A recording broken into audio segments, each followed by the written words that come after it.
E por que a gente explica para as pessoas que o inquérito ele precisa correr em sigilo? Vou trazer um caso bastante icônico aqui, que é o caso do Versace. Olha só, a polícia estava a horas de pegar o criminoso.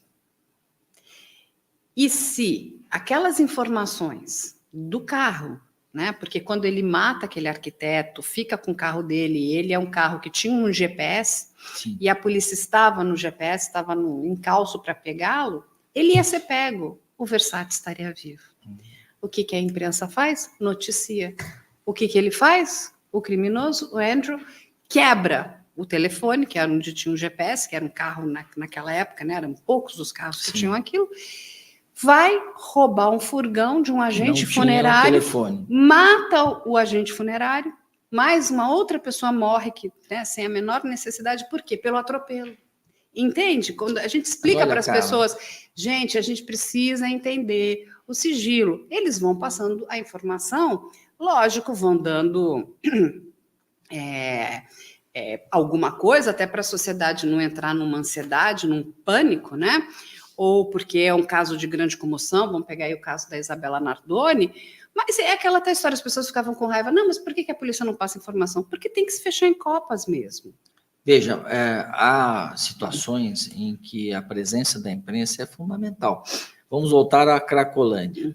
Desde o início da Operação Caronte, nós contamos com apoio e presença da imprensa. Por quê? Você vai perguntar, mas por quê? Quem está ouvindo também, por quê? Porque havia uma narrativa de que a polícia cumpria ou fazia ações naquela região da Cracolândia com violência. Sim, ou para matar pessoas. Quando nós trouxemos a imprensa, e aqui a justiça seja feita, em todas as ações que eu fiz, quando eu pedia sigilo, eles mantinham. Nunca tive um problema de vazamento por conta de um furo jornalístico.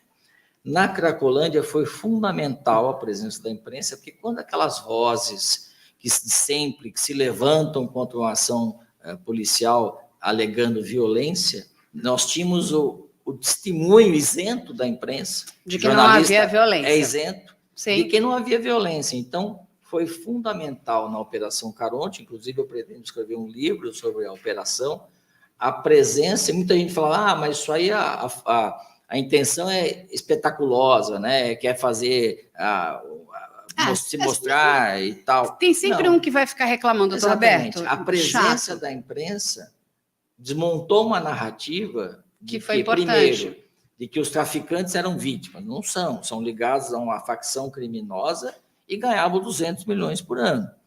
Segundo, de que os dependentes químicos também eram vítimas. São e não são. Eles são vítimas quando são escravos dos traficantes, entre aspas, mas também são autores quando saem para furtar no comércio, para roubar.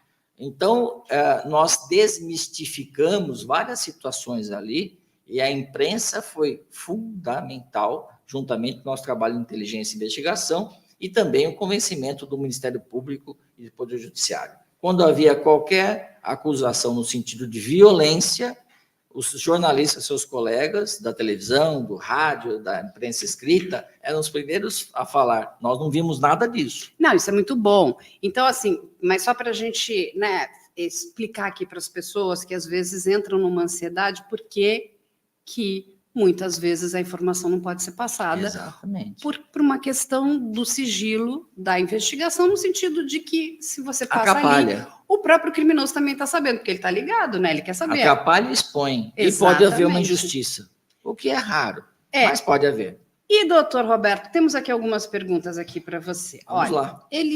Temos uma pergunta do Pedro Silva. Pode compartilhar alguma história de investigação que tenha sido particularmente complexa para o senhor? Eu tenho uma história que é bem complexa, que quando eu fui ali, comandei a região de São José dos Campos, nós tínhamos um traficante, não vou dizer o nome aqui, um traficante muito conhecido, ligado a uma facção criminosa, em que ele praticava homicídios em série de pessoas que não cumpriam as normas da facção. Opa! Um dos casos foi a morte de 2 meninas que acabaram se envolvendo com o tráfico de drogas, moças de muito boa aparência, jovens, e elas foram mortas e enterradas no quintal de uma casa de uma comunidade. com cimento também em cima, semelhante àquele caso que nós comentamos aqui, daquele ator no Rio de Janeiro. E nós começamos uma investigação muito complexa. Aí vem uma história interessante, porque ele fugiu de São José dos Campos e nós descobrimos o local da moradia da mãe dele, que morava no Morro dos Macacos, no Rio de Janeiro. E, inclusive, houve um momento da investigação que alguns investigadores da minha equipe sugeriram que nós fizéssemos uma busca-apreensão, talvez pedíssemos aí encaminhamento da mulher, da mãe, para a delegacia no Rio de Janeiro, e eu disse que não, que a mãe não havia nenhum indício da prática de crime, do tráfico de drogas, que não se mexe com família de qualquer criminoso, por pior que seja, se não há envolvimento. Então, nós conseguimos, ele arrumou uma namorada lá em São José dos Campos, conseguimos seguir um ônibus que ela pegou de linha, um ônibus normal, de interestadual, e esse ônibus nós fomos seguindo até a cidade de Rio das Ostras. Nesse meio do caminho, perdemos o ônibus de vista, depois conseguimos localizar o ônibus, e ele não parava, atravessou a ponte Rio-Niterói e continuou até que parou em Rio das Ostras, e nós perdemos de vista, no momento do desembarque, a rodoviária estava com muita gente, era início de um final de semana, perdemos ela de vista. E nesse momento houve um desânimo total, porque eram mais de um dia de viagem atrás desse bendito ônibus, e não havia tanta, vamos dizer assim, modernidade para acompanhar herb, era o início do uso do celular, e nós ficamos muito decepcionados, e eu, numa atitude com meus companheiros ali, eu falei, olha, então todo mundo vai para a praia, vamos aproveitar, comer alguma coisa, tomar uma água de coco, e depois vamos embora para São José dos Campos na volta. Eis que a minha equipe lá presente na praia, descansando um pouco, tomando uma água de coco, comendo um lanche, quem passa?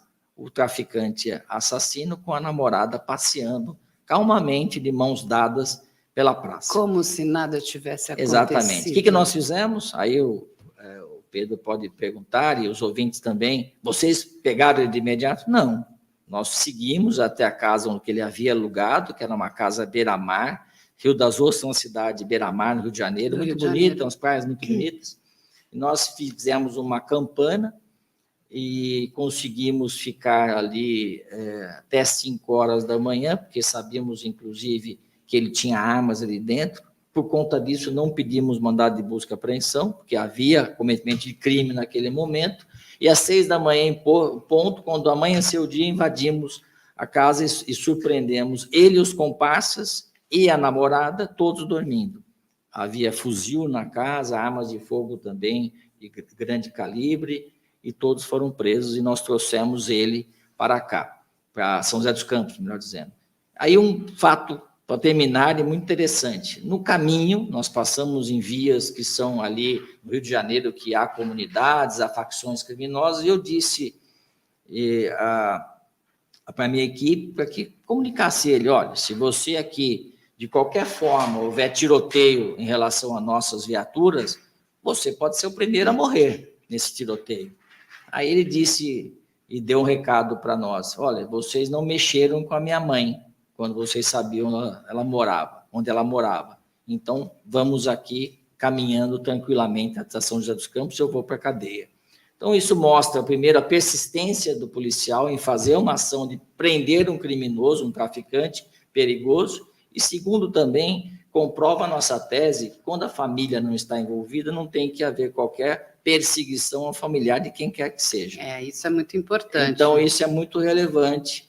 E essa é uma história que ficou muito marcada, teve uma repercussão muito grande na época, e é uma história que eu guardo comigo, e porque ela tem várias lições aí, persistência, de empenho na investigação, de também ética no trabalho policial, mesmo em relação ao bandido, e a vítima nem se fala. E não perder o controle, né? Não querer sair ser assodado, né? Assodado, e nem também desistir. A persistência, a resiliência é a nossa marca. Desistir nunca. Aí temos aqui uma pergunta do Rafael Torres, ele pergunta, quais são os principais conselhos que você daria a alguém interessado em seguir a carreira de delegado? Eu digo o seguinte, faça, nós temos muito prazer de receber aquele que é vocacionado. Inclusive, eu sou professor da Academia de Polícia há mais de 20 anos. Nós temos não só delegado, nós temos concursos abertos. O governo do Estado abriu concursos para delegado, investigadores, escrivães. Então, todos aqueles que são vocacionados, que querem entrar na profissão, que é uma profissão maravilhosa, e policial em geral, não digo só delegado de polícia, que se inscrevam, que serão muito bem-vindos na nossa instituição.